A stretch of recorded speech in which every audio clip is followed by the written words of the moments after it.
Folks, welcome to another edition of Founder Wisdom Podcast, VC edition. So, VC Wisdom Podcast. We have Goel with us. He is Senior Investment Associate at Squadra Ventures. Div, welcome to the pod. Can you introduce yourself and tell us a bit more about Squadra? Yeah, Charles, appreciate you having me on. I was really excited to chat with you today. So great to meet you. I'm Goel. I'm a Senior Associate at Squadra, and we are an early stage VC focused on seed and Series A rounds. And we're a $100 million fund investing in cybersecurity and national security. So we're based in Baltimore, Maryland, and kind of between our managing partners background, founding and selling a couple of cyber companies, and just being in a hotbed for government contracting. Those are the two areas we focus on. Defense tends to be a little bit more broad. We can get into autonomy, AI, space tech, a bunch of different things we can do there. So excited to meet you guys and chat today. Yeah, well, let's start with the easiest one, which I guess is defense, which is the conversation we had the other day, you and I. So tell us about the examples of startups you've invested in and the impact that they have on the world. Yeah, no, that's a great question. So our second fund, about 100 million in size, we actually just made the first deal out of that this past summer. And that's in a company that's purely on the defense side. Commercial is probably a little bit more down the line for them. And what this company is doing is really interesting. This was founded by a couple of Lockheed and Sikorsky alums. And what they're doing is basically really autonomy-focused solutions, specifically for the warfighter. So drones and AI are really taking off in military, as we're seeing with the Russia-Ukraine conflict. And what this company is trying to do is really reduce that cognitive load that's on those warfighters that are operating a lot of those drones and autonomy machines. So one example is they always kind of brand it as, we want to be the Alexa of the battlefield. So if you have a drone that you're deploying as part of your military and you say, hey, go 1,000 feet to the left and do this function, they have an AI and a technology software that sits on top of these solutions that can provide that. My brain was making up pretty sinister commands here. So, I mean, it's still super interesting as a company. Like you and I talked, well, my take on the topic is that we need drones and, in my opinion, more algorithmic type of decisions, because if an AI can make better decision than a doctor in the surgeon's room, obviously there's a bunch of other variables here, but I do believe that humans are so susceptible to errors, especially when they're under stress in a new environment. Let's take the Iraq war or in Afghanistan, for example. So I do believe that these technologies can be very useful. We've seen, for example, the taser as some technology that's kind of an improvement to neutralize someone without necessarily killing them. Have you seen some innovation in terms of either protection also? Like I was talking with my dad, he's in textile, and of Kevlar vests, for example. Have you seen some innovations that don't necessarily neutralizes lives in the battlefield, but also tend to save up soldiers and do things in a more peaceful way, kind of? Great question. I think one thing that we're seeing more of, I was actually at a conference focused on autonomy in DC a couple weeks ago. And it's, AI, I think, is really great in the detection. But to your point, you don't want to fully carry through a mission without some sort of human intervention, right? I think for really two reasons. Number one is what you mentioned with trying to save lives, trying to do the responsible thing. But the other thing is from a security standpoint, right? Fully autonomous, we're learning, I think, with a lot of the advancements going on across the world, and especially from adversaries, is that those actually leave yourself open with some of those endpoints to potential attacks. So I think what we're seeing the government really has a focus on these days is autonomy is great, but fully autonomous may open you up to some risk. So having some human intervention, Charles, to your point, where you can have a suggestion that's coming from the AI, but ultimately it has to be a human to kind of fully push that through. So that's one mitigant we're seeing where, we want to rely on technology for speed, for doing things quickly in real time as much as possible, but you don't want to over automate because then that may open you up to some vulnerabilities as well.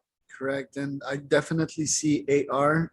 So soldiers on the battlefield that have multiple people and algorithms validating their decisions and validating data that they, well, and also like, for example, cameras that would film their surroundings just so that they can make better decisions, you know, so that would definitely be very helpful. I also think that we've definitely seen that soldiers on the battlefield are not really made to do that. A bunch of them come back with PTSD, Mhm. and that ends up not only costing the US and like military equipment and all of that, but in healthcare fees. And some of them end up doing quite nasty things when they come back. Have you seen some technology or some programs that also help these soldiers deal with that? Because I've seen a bunch of startups funded in the VC world about therapeutics, exploiting, for example, psilocybin and ayahuasca, for example, to help these soldiers deal with the horrible events they witnessed. Yeah, no, I mean it's a real issue, and one I think that definitely shouldn't be taken lightly. It's, you know, obviously we invest a lot in national security and military and the technology that goes into that. But I think it's important to think about, you know, what about afterwards, right? What about when our soldiers have to come home? It's not directly a part of our investment thesis, but I know that there are a lot of funds that the mental health side and things of that nature and the healthcare are very part of their focus. There are a lot of military focused funds. We work with Scout Ventures up in New York a good deal. And I think that it's an important part. And any time that we can use technology, I think, to bridge that gap and just reduce, I think you mentioned AR, some of that cognitive load through some of this tech, I think is big. Have we looked into it personally? I think maybe more with some of the affinity groups or managing partners of West Point alum. So I imagine through some of those connections, he has some line of sight into what may be going on over there. Tell me a bit more about Palantir and China-US geopolitical relations and Yeah. US and Russia right now. Is it really possible to get all the data about a country to actually prevent a war? And is it kind of like a chessboard in which the enemy advances their makes their play and you kind of reply to them? How is AI and technology playing a role in geopolitics in this day and age? Yeah, I mean, I think that technology is really that next, you know, generation of warfare, right? You know, in the past, when you think about everything we learned in our textbooks and school and everything, these were really more brick and mortar hardware focused battles. I think what's happening now, like you were mentioning, is AI, drones, autonomy. This is how war is being done. And if you're seeing the Ukraine-Russia conflict, we're seeing that Ukraine is punching well above their weight, obviously receiving support from different countries, but it's really on the software and AI side. The one drone that they were deploying, I believe from Turkey, that has had a lot of success just in neutralizing. Counter UAS is a big thing. So that's one aspect. In terms of China, obviously being one of our, obviously a big economic rival, but with their talent pool of the, you know, abilities of their citizens, AI is a big focus for them. I think China had mentioned by 2030, they want to be number one. So I think them embracing more of that AI mindset will lead to their military enhancing some of those capabilities as well. In terms of Anduril and Palantir, these are the next generation of defense primes. So, you know, the big ones that have dominated for however long and we've all grown up with, the Lockheed, the Boeing, the Northrop, Raytheon, they are very much caught, I think, in that old mindset that war was. The hardware, the manufacturing, you know, Palantir and Anduril are taking that next generation AI software technology approach. And I think that what we're seeing now is the old way of doing things where defense is notoriously long sales cycles, trying to sell into the government and these three-letter agencies. Anduril, I think especially, has really disrupted that. With, you know, we talked a little bit about Palmer Luckey and his unique approach towards running a company.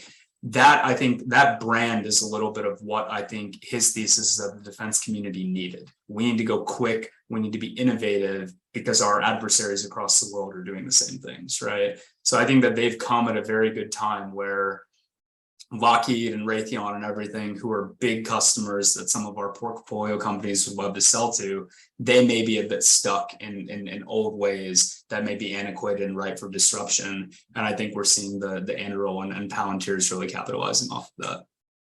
Is it possible to win a war without being on the offensive and just like being super data nerds and never attacking, but just like spotting potential moves coming from our opponents and just mitigating those moves?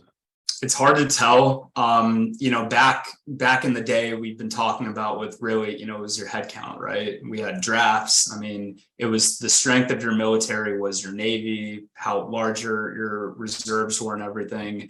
I don't think that that's the modern state of warfare. You really need to leverage data, analytics, AI, all of these advanced computing technologies, to your point, to get as much information about the adversaries as possible. And then, from a security and life-saving standpoint, deploy solutions as autonomously as possible, to avoid having to deploy, God knows however many thousand soldiers, if some of that can be handled with a robot, a drone, a surveillance.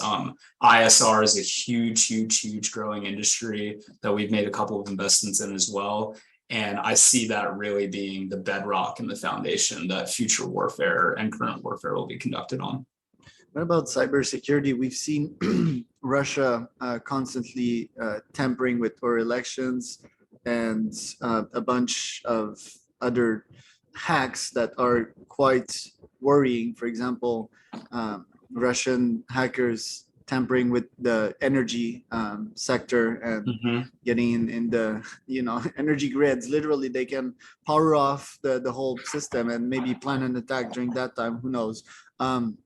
So how is the US dealing with that, and what are innovative examples of cyber tech companies you've been dealing with? Yeah. So cyber is massive. I think that we're I didn't come from a cybersecurity or military or government background, but I think that there's such fun industries to be involved in because they're absolutely growing, right? Like, we never want cyber attacks, but they present huge, commercial opportunities for companies in there. And we've been seeing a lot of deal flow in cyber. I think my biggest takeaway from now working in cybersecurity investment for coming up on a couple of years now is that cybersecurity is kind of like science. There's so many different offshoots and branches. You can have your compliance-focused cyber solutions. You can have endpoint security. You can have offensive and proactive cyber. You can have more remittance and auto remediation. Anytime, like we've been talking about autonomy as kind of a theme, anytime you can do one of a couple of things with a cyber solution, I think number one is automate. So anytime things can be done in real time as opposed to manually or even in batch processing, I think that's big.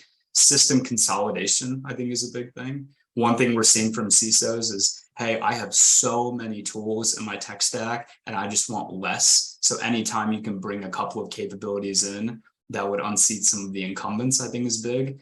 Obviously, you have to be careful because there has to be a clear value prop with what's going on to get rid of something. And I think one thing just at a macro level we're seeing, and unfortunately it's a little bit to do with the 2022 market as opposed to 2021 or even 2020, is companies are really taking their time, right? Like, it's a little bit more difficult to get funded as a cyber company. I think on the national security side, it's very driven to what contracts you have, what programs you're in on. But there's a lot of diligence being done on cyber companies, which may tend to be a little bit more commercial focused.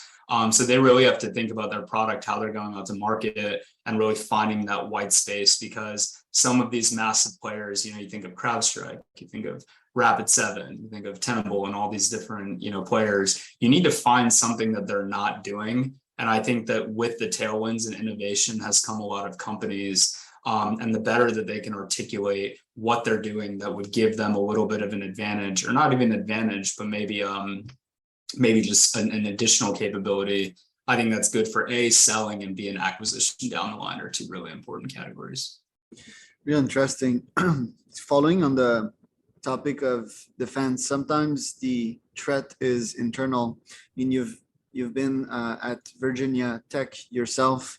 Can this tech be used internally to prevent massacres that are occurring in the United States a lot nowadays? And I haven't seen them gone down, especially during the Trump presidency. What are your thoughts on that? Yeah, I mean, it's, unfortunately, a problem that seems to be a bit unique to our side of the world. I think technology can definitely be leveraged. We've talked to a couple of companies that are specifically trying to address that specific problem.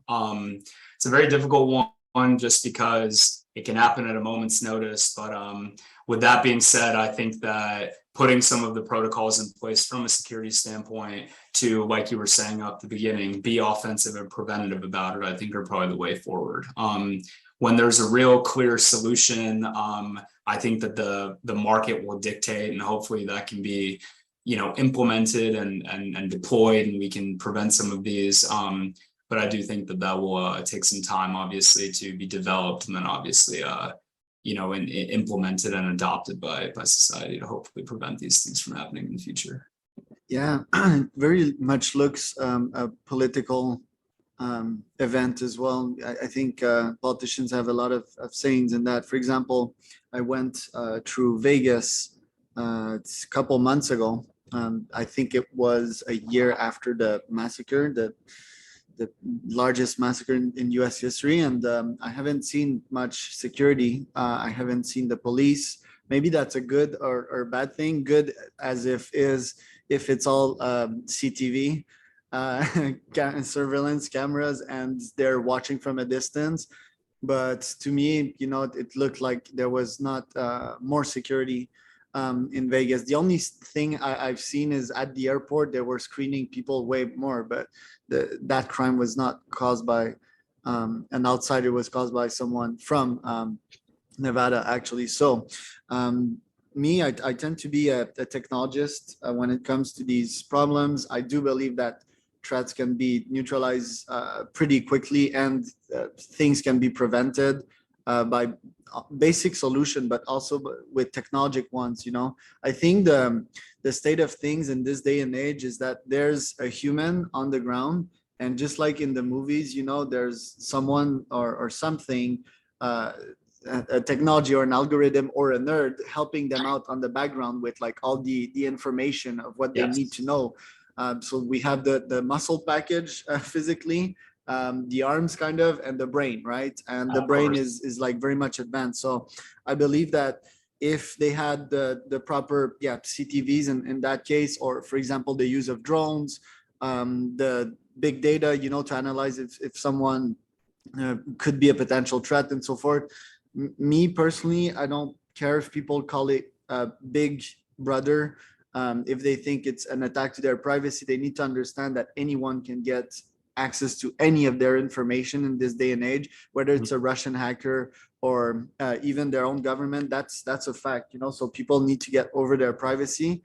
And if that's done, I think the benefits of technology can be done now. Can someone take over these technology to do bad? Possibly, but hopefully we'd have also a strong security team to not get hacked in those CTVs and so forth. So a team that is full-time working on the protection of its citizen, because in the end, that's our duty, right? We're citizens of a country. We pay taxes. One reason why we pay taxes, apart from healthcare and the roads and all of that public infrastructure, is for security. We live in a community for security, and so that we can live a quality life for quite a while. So we're dependent on the police force, the military, and so forth. So what do you think about my very technologist approach to solving that problem? I agree with you. I mean, I'm in favor of anything that will enhance quality of life and save lives at the end of the day. And I think security does that. I think it can be a little bit of a blurred line, I think, especially in 2022 and coming up on 2023, because there is that idea of technology is so advanced now that people may want to avoid some of the invasiveness. So it really comes down to, the capabilities are one thing, but the trust, I think, with a lot of these big providers is really big. We've seen, the big tech pushback over the last handful of years. So I think as these companies that are doing really innovative things are coming up, having that idea of, hey, how can I platform, architect, and create the infrastructure within this tool where obviously it's going to get the job done, everything that you very eloquently mentioned, but how can I do this and build a company culture where people are going to trust what I'm creating, product ABC. Technology is the way forward, but and I think it can solve a lot of our problems. But I think that with adopting it, we have to be a little bit careful about potentially opening up new problems as well. 100%. Coming back to Squadra, because we've talked about a lot about these specific topics. Squadra, what are your personal objectives for the rest of this year? We know that recession is coming, so how are you guys dealing with that? Yeah, so Squadra, our first fund was about, let's say, $30 million in size. The second fund that we're currently investing out of is 100. So closing out that fundraise by the end of the year will be a big task for us. Really excited to have done our first deal out of that fund. We did a $2.5 million check into that autonomy company that I mentioned. So really the big goal for us is now, we want to do a cyber deal to go along with that national security deal that'll kind of serve as our bedrocks of a fund two. So that's really what we're heads down on. Obviously continuing to press forward on the national security side, but really seeing, is there a cyber capability, market, founder, all of the above that we're truly excited about and want to, not just capital. Capital, I think, is, if anything, is the easy part, but put all of our resources into. In terms of the long-term vision, we really have thoughts of trying to grow ourselves into becoming one of the premier cyber investors at that early stage. We're taking meetings and learning about who's out there at that growth equity stage. We talk to private equity companies and we talk to our peers at early stage. And we're a pretty lean team. My investment team is just myself and my colleague Isaac Karp. We have 7 full-time employees at Squadra and 130 million under management. So we all have to wear a lot of hats. So I think getting that cyber deal to really build out the pipes and rails of what Fund 2 is going to be, along with kind of putting some of the processes into place, growing our current portfolio companies to hopefully set us up for some big things down the line as well. Last time we talked, because my next question was, there's a recession coming, but war might not be affected. Fortunes are made during wars. We talked about the Rothschild that financed some wars. So I'm curious, as per the ethics behind it of, hey, we can make a fortune in war, like that's a fact. And should we finance this war? Is there an ethical process in financing these things? So for the first part of your question, cyber and national security, I think for what you mentioned, that war unfortunately doesn't care what the markets are doing, right? Conflicts are going to happen. Those actually tend to be pretty recession proof. So despite the obvious downturn that the market's experiencing, we're actually not, much different in terms of our deal flow. We have capital to deploy and we're not spraying and praying. We're really going deep in our diligence, which is, I think, what more funds are starting to do in this market. In terms of the ethical implications, I think that one thing that I actually really enjoy about our fund and our thesis is we're really going on the defense side. So war is inevitable, but we want to make sure that security and protection of citizens is really at the forefront of all of the companies that we're investing in. So that kind of, I think, you have these war profiteers. I mean, we've, seen the movies and everything of arms dealers. If anything, I'd like to think obviously on the technology and software side, but we're doing the opposite. We're trying to really secure and shore up the defense. And there will always be a market for that, which is kind of a nice thing when, we go through the waves and troughs of a recession or a boom period like we saw the last couple of years in terms of valuations. When do you, so a couple of interesting rapid fire questions here. When do you think is the recession is going to hit? And do you think that there's a third world war that will hit? And if so, when? Two really intense questions. I unfortunately think that the recession is already hitting. I believe the definition is it 2 consecutive years of negative GDP growth. So unfortunately, I think the recession is already there. Third World War, again, just my opinion zone, but I hope to avoid it. I hope, whether it's in Europe or whether it's in, the China conflict, that these can come to some sort of natural resolution. It has been, pretty cool to see Ukraine holding their own against, what is entirely larger country and military with infinitely more resources.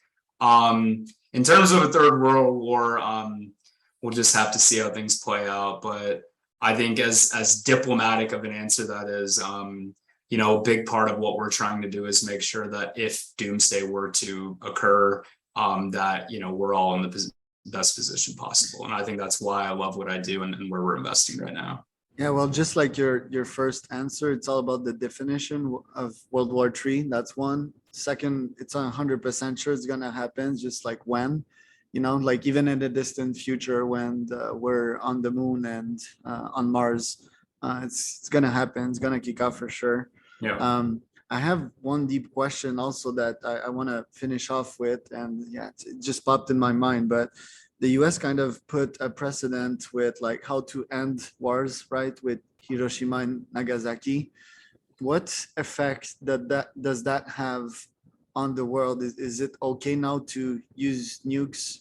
I haven't studied, wars and geopolitics that much, but in my opinion, the US kind of said, okay, yeah, it's fine to use nukes in that case, So what impact is that having on the geopolitics nowadays? It's a deep one, but yeah, try to answer it.